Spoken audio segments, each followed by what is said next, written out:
Ay, itong kwan guys. Good morning! Happy Cordillera Day!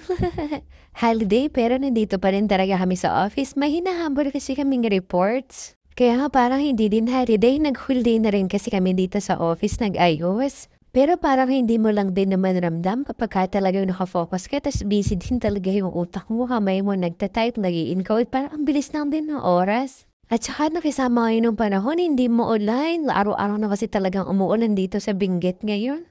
Sakto nga na parang okay na okay yung mga isda ngayon na tinda nila dito sa may Gieco. Although araw-araw naman sila na okay ang tinda dito kasi pinipilahan din talaga tsaka nakakapaubos sila. Kumuha nga ako na isang perasong yellowfin kasi dalawa lang naman kami sa bahay tapos ilang perasong malilit na isda yung sapsap ng papsiw. Ang maganda din dito kapag dito kayo bumili, nililinis talaga nila yung tinda nila, yung isda ganyan.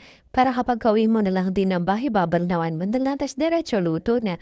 Ibang bilihan kasi ng isda talagang hindi na sila nakakapaglinis kasi nga wala daw silang tubig, ganyan, walang oras. At habang hinahintay nga namin yung uulabin naming isda, ay nakita ko nga itong ihawan. Dito lang din sa may likod nila, madalas nga ang tinda dito noon ay fishball, kikiam, ganyan. Pero ngayon nadat na namin na barbecue. At nakakatakaw nga ng atensyon yung kanyang tinda kasi nga walang masyadong food coloring.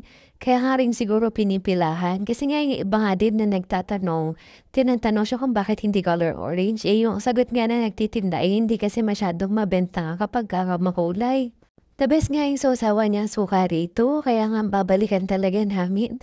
Pero madalas talaga iba ang tinda niya. Sana maabutan din namin sa mga susunod na araw ng barbecue. Sinulit na lang din namin talaga yung stopover na yun. May malapit nga na bilihan ng buko juice, kaya nga bumili na rin kami.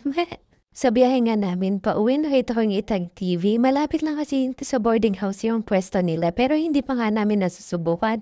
Nakaraan kasi talagang pang family lang sila. 2-5 daw ang isang order. Hindi kaya. Pero ngayon may solo na daw.